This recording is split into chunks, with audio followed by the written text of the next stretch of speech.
¿Ya están de regreso?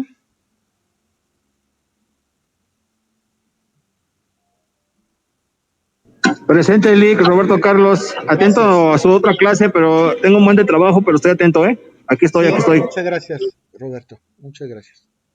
Bueno, entonces vamos a retomar esta segunda sesión. Vamos a hablar ahora de las papilas.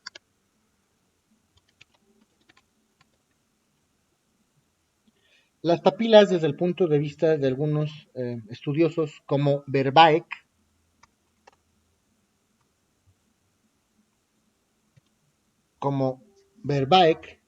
eh, son descritas como uno de los relieves más variados que existe en el cuerpo humano. La forma de las papilas es de lo más variado que puede existir en nuestra anatomía como seres humanos, tanto desde su morfología hemisférica o piramidal, simulando justamente estas papilas o estas bifurcaciones, estas rayitas que tenemos propiamente en los huellos, en los dedos, en las yemas de las manos, pueden simular varias figuras. Se ha hablado de una forma piramidal cuando estos relieves o estas papilas tienen una tendencia hacia arriba o hacia algún hemisferio, hacia la derecha, hacia la izquierda, o en forma de pera, o en forma de verruga, o en forma de cima, una cresta como si fuese una cima bifurcada, y pues hay una gran variedad de la conformación de estas papilas y es la causa principal de justamente todos estos detalles que nosotros podemos platicar a lo largo de estas pocas sesiones de dactiloscopía. Estas regiones o estas líneas papilares estudiados obviamente con algunos de los instrumentos que todo buen dactilóscopo puede llegar a desarrollar, como puede ser una lupa. Uno de los instrumentos que se utiliza en la dactiloscopía es la fotografía, la lupa, las luces especiales, como aquellas luces en donde podemos ver nosotros las radiografías después de haber sacado alguna placa radiográfica. También estas huellas digitales y estas papilas se pueden vislumbrar con una lupa a través de un relieve con una luz. Entonces, este análisis verdaderamente es un factor diferencial para poder establecer la identidad de una persona en un momento dado. Las papilas, estas que nosotros tenemos pues en las manos, son innumerables, tan variadas en forma, en tamaño, en características, y hay combinaciones bastante curiosas desde el punto de vista de la genética, porque somos justamente una combinación de nuestros padres y cada combinación es totalmente distinta. Puede haber rasgos ligeramente similares a otros, pero nunca idénticos. Entonces, es un aspecto totalmente distintivo y personal. El número de papilas pues puede ser calculado, mmm, varían las personas alrededor de unas 36 por cada milímetro cuadrado. Su tamaño puede ser, no sé, milímetros, 55 a 225 mil cimas de milímetros de alto. Eh, Todas son variadas. Entonces, todo esto es lo que estudian justamente los dactiloscopos. Las papilas dérmicas, que son también papilas dactilares o digitales, fueron descubiertas por un señor que se conocía como Malfigi.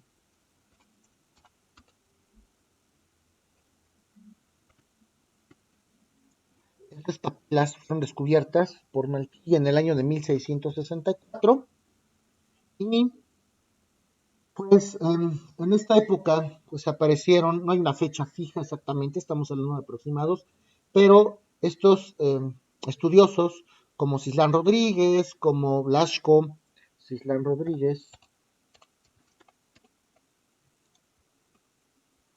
Blasco, como Blasco, pues se dedican a estudiar justamente estas características. Bueno, entonces, para estudiar estas epidermis tenemos que entender cómo es que funciona. Por eso me detuve tanto a explicarles todo esto de la piel que a lo mejor ya sabían por sus clases de anatomía. Y es posible comprobar que las ondulaciones de las papilas comienzan a manifestarse a partir más o menos del cuarto mes de los seres humanos, más o menos aproximado, un poquito antes, un poquito después, se empiezan a desarrollar algunos centímetros y es así como podemos empezar a plasmar estos dibujos papilares alrededor o en los límites de las manos. Como les comentaba, cada dedo tiene un desarrollo papilar totalmente diferente. Se desarrollan al mismo tiempo, sí, claro está, pero se desarrollan de manera diferente en cuanto a su ondulación eh, entre la uña y entre las falanges y este trazo o este curso interfalangiano que es justamente la rayita que existe entre falanges.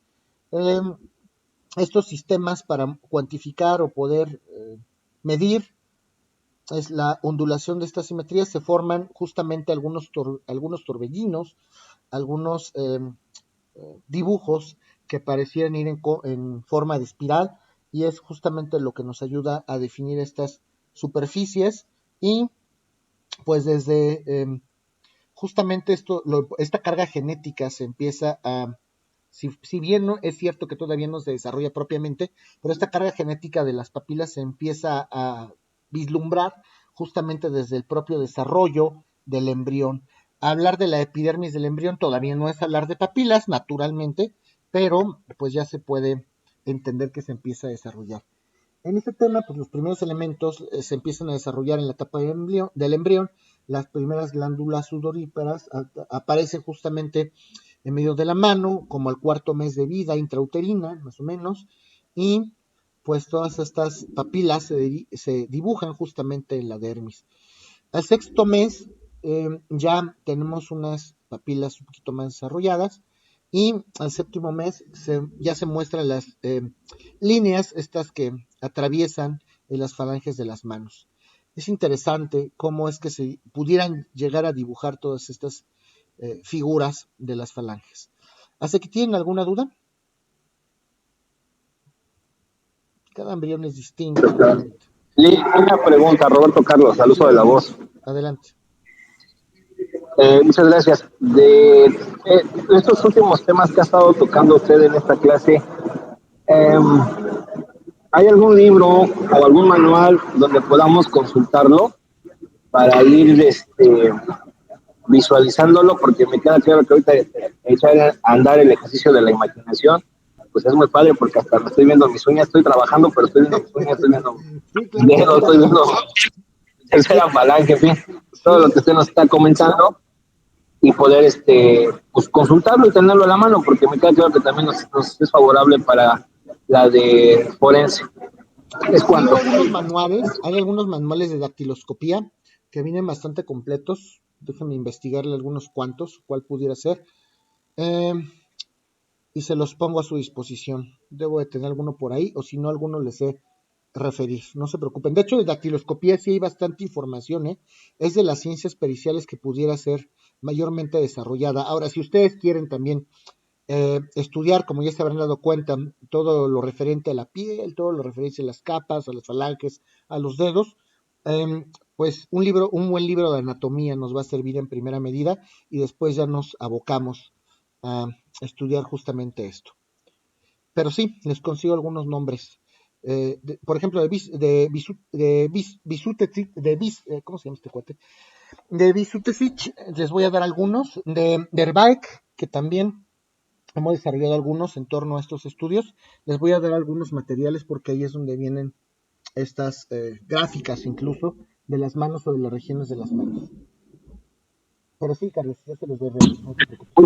Muchísimas gracias, Nick, creo que esta situación nos va a ayudar en lo presente y en lo futuro, porque, y lo digo abiertamente y queda grabado, gracias a ustedes estamos aprendiendo un poco más, porque nos pone usted a ejercitar la imaginación y con ello podemos ponderar un poco más amplio el criterio.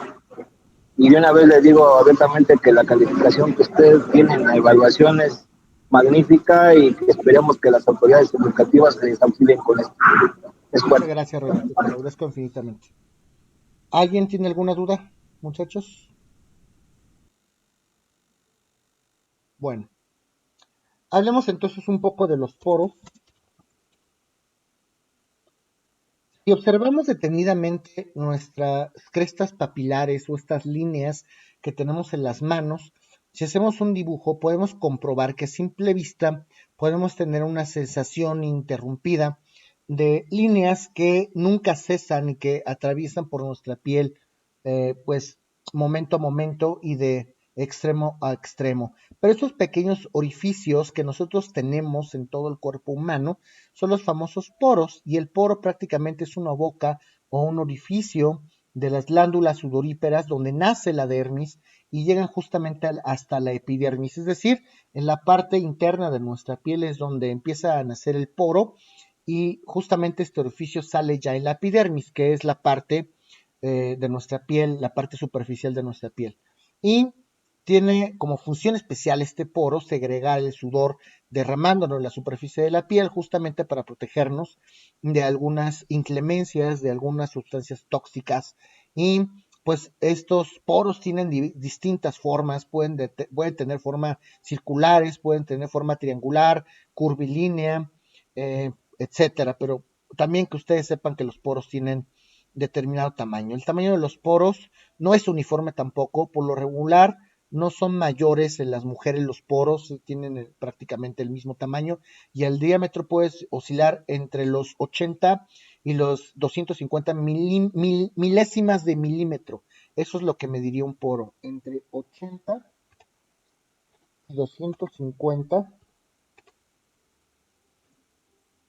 milésimas de milímetro. Es un dato curioso que vale la pena que ustedes tomen nota. Entonces, pues la posición obviamente varía de estos poros, y a veces pues se pueden presentar en diversas partes del cuerpo. Y suelen estar separados por distancias diferentes dependiendo de la parte del cuerpo. El poro, al igual que la papila, pues es inmutable, no se puede cambiar y puede ser variable. Entonces, por su forma, por su dimensión, por la ubicación en el cuerpo humano, resulta, en principio, puede resultar fácil identificar el poro o los poros de algunas personas. Si estudiáramos entonces a nivel milimétrico el cuerpo humano y estas características de la piel, nos podríamos dar cuenta que también sería un rasgo determinante para identificar a algunas personas. Ahora también hay crestas papilares, que es lo que les comentaron. Las crestas papilares. Estas crestas papilares, ahora sí, vamos a hablar concretamente de las palmas o prácticamente de los dedos, de las yemas de los dedos, justamente de la mano. Desde el punto de vista de la histología es para los que no lo sepan, histología estudia los tejidos del cuerpo humano. Esa es la histología. Si quieren estudiar cuáles son los tejidos del cuerpo humano, pues tenemos a la histología. Y entonces la histología nos va a ayudar a comprender cómo se forman, cómo se desarrollan, dónde se encuentran justamente estas papilas o estas crestas en las yemas de los dedos, y pues están en una superficie externa de la piel, de la falange, de los dedos, y pues obviamente están conformadas por diversos dibujos formados en las líneas papilares. Y en un primer instante, pues de hecho hay diversos autores como José Jiménez Jerez, ya se los había comentado, José Jiménez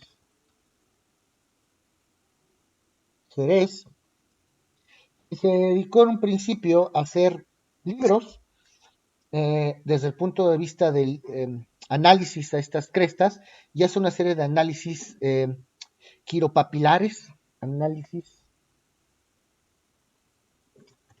quiropapilares,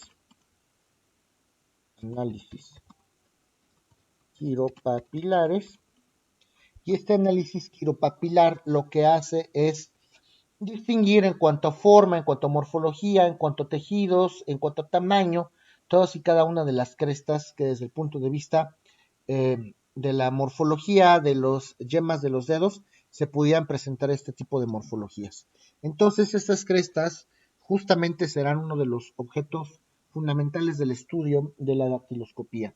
Si son redondas, si tienen puntillas glandulares, si tienen superficies, si estas superficies están viendo hacia alguna dirección, si se prolongan desde la muñeca, desde la cúspide de los dedos, si se forman algunos dibujos en particular, si van a las yemas de los dedos, alguna región digitopalmar.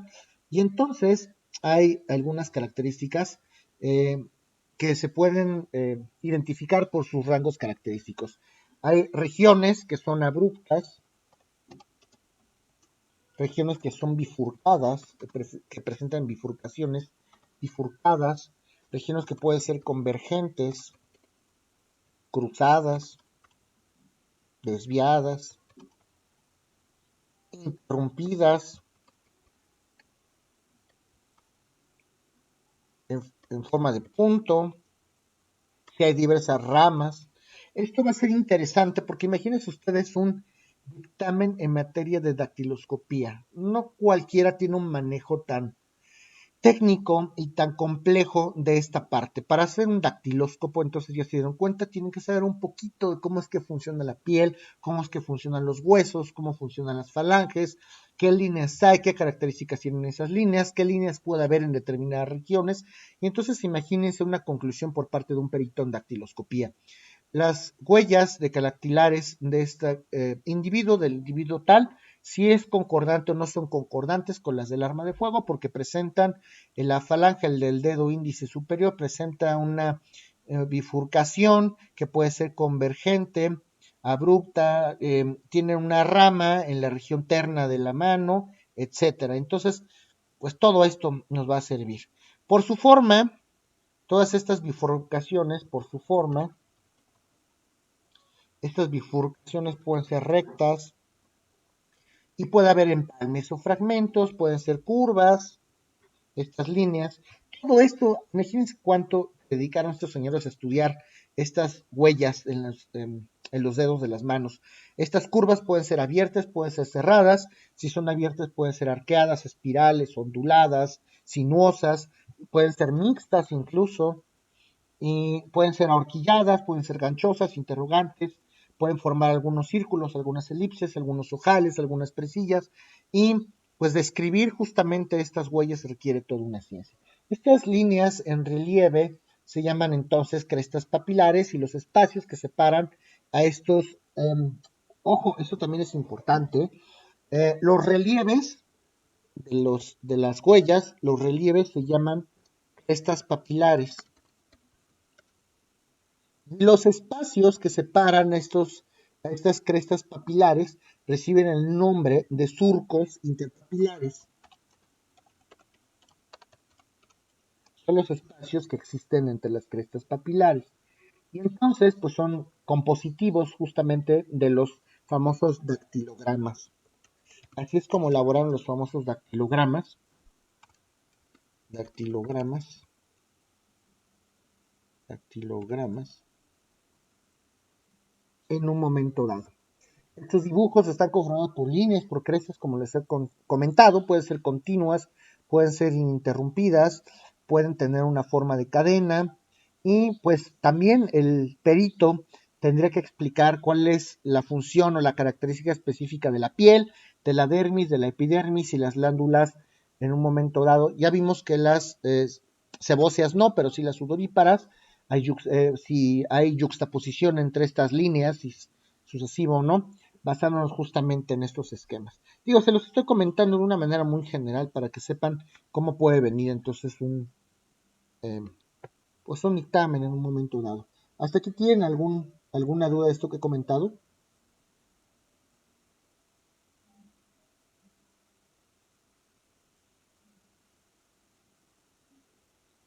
No, profesor. Bueno, algunos estudios interesantes de dactiloscopía, gracias, se han desarrollado en París, en algunas universidades de Estados Unidos, de Norteamérica. Se han desarrollado todavía más estudios en crestas papilares, en estos surcos también. Eh, Imagínense ustedes, eh, cada dedo, digo, imagínense, vamos a pensar, de cada 10 dedos sería posible, imagínense, de cada 10 dedos sería posible coleccionar aproximadamente 50 millones de huellas en un siglo. Esto implica que, pues, desde el punto de vista técnico, no hay dos huellas idénticas, que es justamente lo que han hecho en estos estudios en las universidades en Francia, en Londres, en Estados Unidos de Norteamérica. Pueden aparecer además crestas subsidiarias.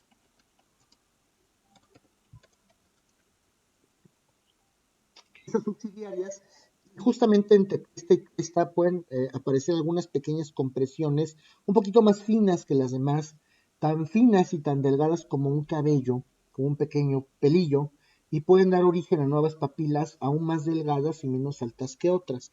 Estas características específicas se les conoce como crestas subsidiarias. O hay crestas que son estas crestas subsidiarias, también vienen desarrolladas o tenían que venir explicadas en el famoso dactilograma que estábamos hablando en principio, y eh, al momento de entintar, de trabajar con tinta estos dactilogramas, podríamos darnos cuenta de estas pequeñas irregularidades que presentan estas crestas.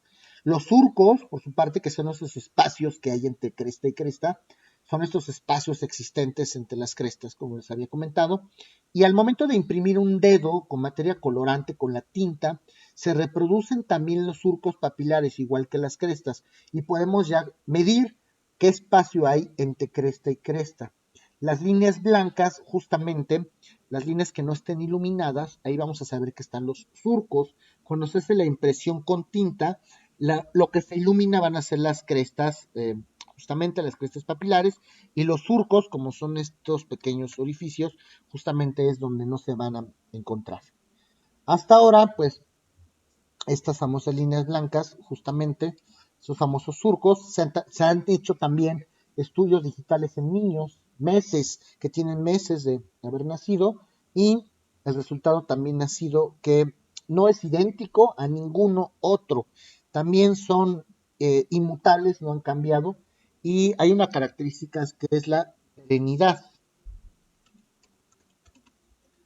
Hablar de la paternidad, estamos hablando de desarrollo entre los 4 y 6 meses de la vida intrauterina, y durante ese desarrollo, más allá de la muerte, un mes después, justo antes del estado de putrefacción, todavía podemos identificar plenamente a estos surcos y estas crestas papilares. Fíjense, antes de un mes del estado de putrefacción de un cuerpo humano, se puede dar esta inmutabilidad, es decir, son plenamente identificables todavía hasta un mes antes. Entonces, pues son totalmente, y hay una combinación infinita de estas crestas papilares. Se hace y se trabaja el dactiloscopio, trabaja a través de un dibujo papilar.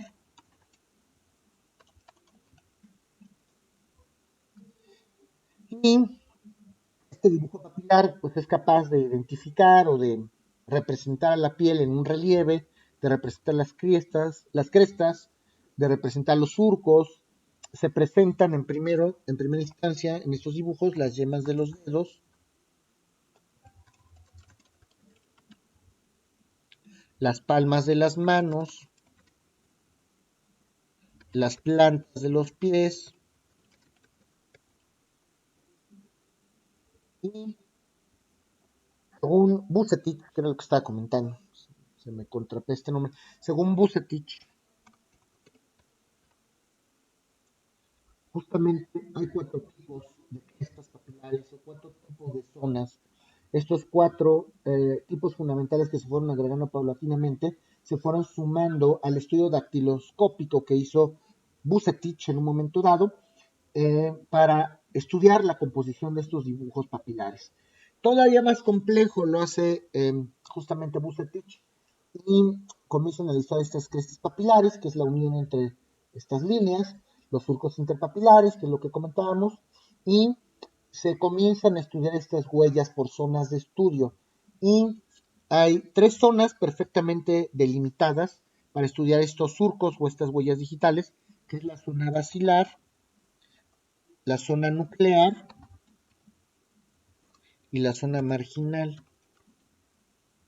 Arriba, en medio y abajo, en pocas palabras, para que lo entiendan, sin mayor preámbulo, porque tampoco se trata de hacer esto. Aún así, Bucetich hizo una subclasificación, como les comentaba, y pues este señor no se cansó de hacer y hacer estudios. Obviamente ya se tomaban en cuenta y se cercioraron algunos estudiosos en la materia en un momento posterior, que en algunas ocasiones ya había algunas alteraciones permanentes, algunas cicatrices, algunas enfermedades, y no necesariamente eran parte de esta información que presentan estos surcos. Se trabajan en puntos característicos de acuerdo a la morfología entonces de estas regiones, dependiendo de cada individuo, y la policía, en la práctica policial, prácticamente se abocan a nuevos puntos característicos para lograr la identificación del individuo.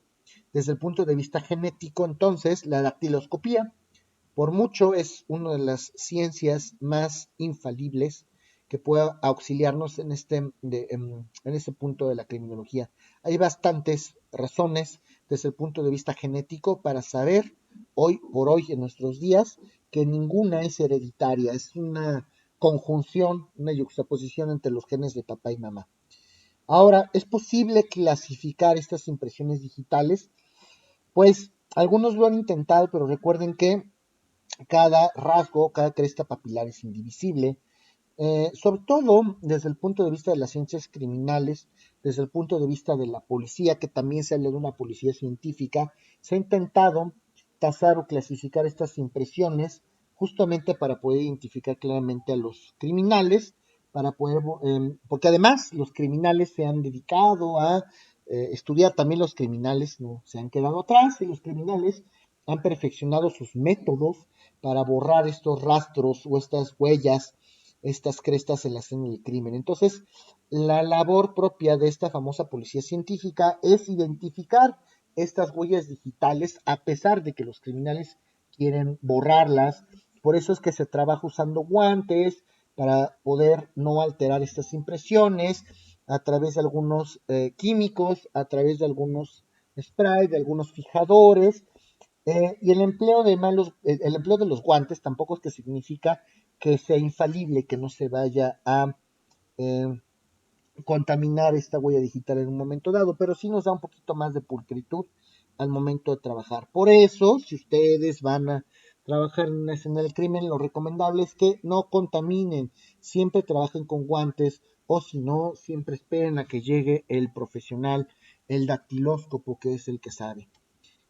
¿Por qué? Porque en algunas ocasiones se han dado algunos casos en los que se han falsificado o en los que se han utilizado, se han retomado las huellas, las huellas digitales de algunas personas para variar su nitidez. Ahora, por eso es que los peritos en materia de dactiloscopía en un momento dado, pues pueden no coincidir y pueden en algún momento dado, al momento de emitir sus dictámenes, decir que no pueden emitir ninguna conclusión, porque si la huella digital no es clara, tampoco pueden ellos estar inventando algo que desde el punto de vista científico tendría que ser infalible. Entonces, es mejor decir como perito en dactiloscopía que no es posible concordar o no es posible por el estudio que se hizo poder establecer si las huellas son o no son, a están inventando cosas, porque al rato como perito se puede meter en un gran problema.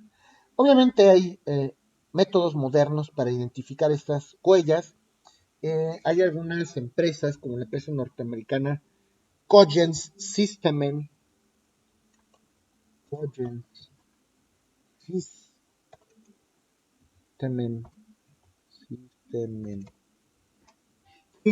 comienza a desarrollar sistemas autónomos para identificar huellas dactilares. Estos sirven algunos aparatos que ya nos van a poder identificar prácticamente estas huellas dactilares. Seguramente los han visto, estas huellas digitales que se toman a lo mejor en relojes checadores, en empresas, a lo mejor ya como candados para poder entrar simplemente a su casa. Pueden poner la huella digital y abre la puerta en alguna empresa, en el lugar de su casa, y ya hay aparatos que están prácticamente dedicados a identificar de manera automática y de manera instantánea cuáles son las características de las huellas digitales. Se trabaja con base en fotografía de las huellas digitales, algunos esquemas de iluminación, entonces se trabaja a través de la fotografía de las huellas, algunos esquemas de iluminación, y un método que es el contratipado o el contratipo, hacer negativos justamente este material de las huellas, trabajan con flash, que también lo vamos a ver más adelante. Algunos usan algunos tipos de filtros, un filtro que se llaman en B y en N, que son filtros simplemente. Utilizamos material específico, tiene que utilizar material de calidad en principio, una buena cámara, un buen papel para impresión, una buena base de datos, un buen software, y es importante tener una máquina que pueda procesar adecuadamente todos estos criterios o todas estas características o esta tipología que tienen los seres o que tenemos los seres humanos en lo individual. Se trabaja con filtros, entonces se recomienda trabajar con ciertas cámaras que tengan algún flash muy específico. En cuanto al estudio se refiere a algunos fondos claros, algunos fondos oscuros, algunos focos, mesas con tubos, igual para la grafoscopía. Eso es interesante porque hay algunas mesas que tienen una iluminación desde la parte inferior y esto nos ayuda justamente a darle color o a darle forma a estas crestas, y para poder ampliar o disminuir el tamaño de estas crestas podemos recurrir justamente a estos filtros en un momento dado. Las películas en blanco y negro, justamente de las cámaras fotográficas, nos van a permitir utilizar alguna impresión un poquito más fina, un poquito más blanca, para dar un perfecto tratamiento en el laboratorio, para dar un contraste óptimo, para tener justamente la mayor definición de estas huellas. En cuanto a las técnicas, también hablamos de los peritos en fotografía en este momento, en un momento dado. Podemos hablar de una técnica de fotografía en cuanto a las huellas, donde dejemos de lado la fotografía policial y prácticamente hablemos de fotografía artística, porque es muy minucioso lo que se tiene que trabajar. Se hacen impresiones se hacen impresiones y se imprimen a mayor escala estos relieves, y una vez que se apliquen los métodos adecuados podemos revelar las huellas latentes. Se estudian, se dibujan, se miden los ángulos para estudiarlos, se amplían en un momento dado, se deja un testimonio gráfico, se trabajan en bases de datos donde se deposita la huella para que a nivel policial, nacional, estatal, a lo mejor tengamos el registro de estas huellas. Así que tengan cuidado porque ya el Estado puede tener nuestras huellas digitales, donde se encuentran específicamente los objetos, en lo general, en lo especial. Estas huellas ya no nada más es de un dedo en particular, ni de la mano, ya trabajamos con todas las huellas.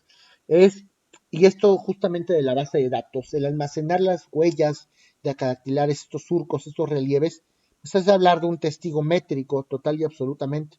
Ya tenemos un testigo que desde el punto de vista de la criminología y de la criminalística va a ser infalible para identificar y para acotar en un momento dado quién es una persona, si es concordante con el individuo o no. Trabajamos con tizas, que son pues como si fuese un gis, para poder hacer unas impresiones adecuadas de los surcos, con algunos rótulos, con algunos instrumentos, algunas reglas microscópicas, como les comentaba. Se trabaja además, son reveladas con carbonato de plomo, todas estas fotografías que se le sacan a a las huellas en un momento dado. Se pueden sacar en conjunto, se pueden sacar parcialmente, se pueden sacar a detalle, se puede sacar el negativo, el contratipo, y desde el punto de vista de la iluminación podemos trabajar con estas huellas en cristales transparentes que son trabajadas con algún revelador blanco para que permanezca iluminada la zona en un momento dado, o con algún fondo negro. Podemos trabajar con objetos claros o translúcidos donde revelen justamente los fondos negros para poder identificar plenamente las crestas y no los surcos, y en ese aspecto vamos a trabajar a contraluz totalmente con algunas técnicas y con algunas cajas que puedan tomar en algún momento dado estas impresiones lo más certeras y lo más precisas posibles. ¿Hasta aquí tienen alguna duda?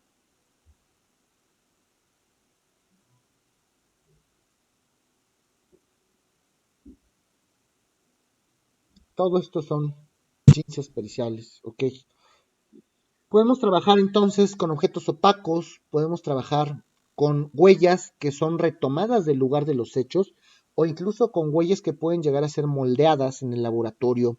Y estas huellas se tratan de moldear con base en una fotografía, con base en un testigo, podemos trabajar con base en espejos, obviamente la dificultad aumenta, podemos trabajar con algunos reveladores especiales, con algunos focos a 45 grados del objeto, podemos trabajar con algunos papeles que refieren a algún tipo de iluminación especial, y prácticamente el perito en fotografía en gran medida nos va a auxiliar en este campo de la dactiloscopía, porque pues entre más nítida o entre más clara sea este esquema de la impresión fotográfica de dactilar, nos va a ayudar a identificar de manera más precisa estos negativos.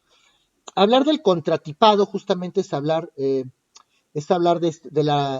cuando se revelan estas fotografías de las huellas, revelarlas en el sentido inverso o en colores inversos. Hablamos de que las huellas están reveladas en blanco, si se quieren convertir las crestas en negro para poder ver, no los relieves. Cuando hablamos del contratipado, recuerden que nosotros lo que imprimimos el momento de estampar la huella digital son las crestas, pero si lo que queremos revisar son los surcos, sacamos la foto en colores o sacamos la impresión en colores inversos para que los surcos salgan en blanco y para que más bien los surcos salgan en negro, y entonces estos relieves, estas impresiones de las yemas salgan justamente en blanco. Y podemos entonces analizar ya no nada más los surcos, sino también las papilas, ambos desde el punto de vista fotográfico. Fíjense qué tan preciso puede llegar a ser esta impresión, estos temas en materia de cadactilar. Y entonces, si obtenemos un negativo perfecto, podemos transformar blancos, negros y viceversa. Podemos hablar, y entonces podemos incluir ya al perito en materia de fotografía forense como uno de los principales instrumentos, uno de los principales auxiliares, no nada más de la dactiloscopía, sino de las ciencias forenses, de las ciencias jurídicas, de las ciencias, como decíamos, de las ciencias criminológicas o criminalísticas. Estas copias, obviamente, las podemos analizar al derecho, al revés, y las imágenes. Va a ser bastante importante desde el punto de vista de la dactiloscopía analizar el flash.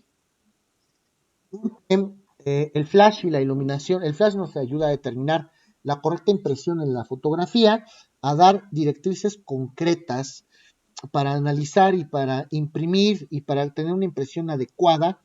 Hay que captar adecuadamente los tipos y las marcas justamente de estas huellas. Trabajar con claros, trabajar con oscuros, trabajar con potencias de flash, trabajar con tamaños de flash, trabajar en zonas oscuras, en zonas iluminadas, va a ser todo un verdadero reto para el perito en fotografía.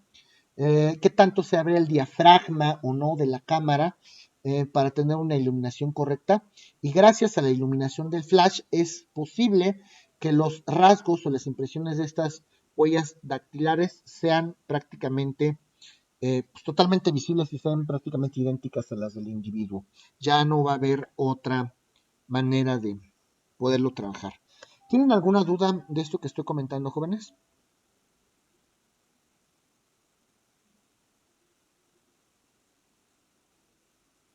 No, profesor. ¿Se les hizo complicado o no complicado? ¿Técnico? ¿Poco técnico? Roberto Carlos al uso de la voz, un poquito técnico, Lick, pero sí, insisto, sí nos echa a andar la imaginación y conocer este tipo de trabajo de pericial, valga la expresión. Uh-huh. Nada más que sí rogaría en el tema de que nos pudiera usted orientar o asesorar sobre algún documento Sí, te digo que hay un para manual de poder hacer Bucetich. referencia. Va un manual de Bucetich, hay uno de Bertillon también. Déjenme checárselos a ver si los tenemos. Y si no, te busco un buen, o les busco un buen manual de dactiloscopía que puede ser bastante, bastante útil para esto. Con los ejemplos que nos comenta podemos reconocer las partes del cuerpo. Sí, les costó trabajo reconocer las partes del cuerpo humano, esto de las falanges, de las líneas. Seguramente alguno de ustedes ha caído en esto de la lectura de mano. ¿Sí? Ok, Eli.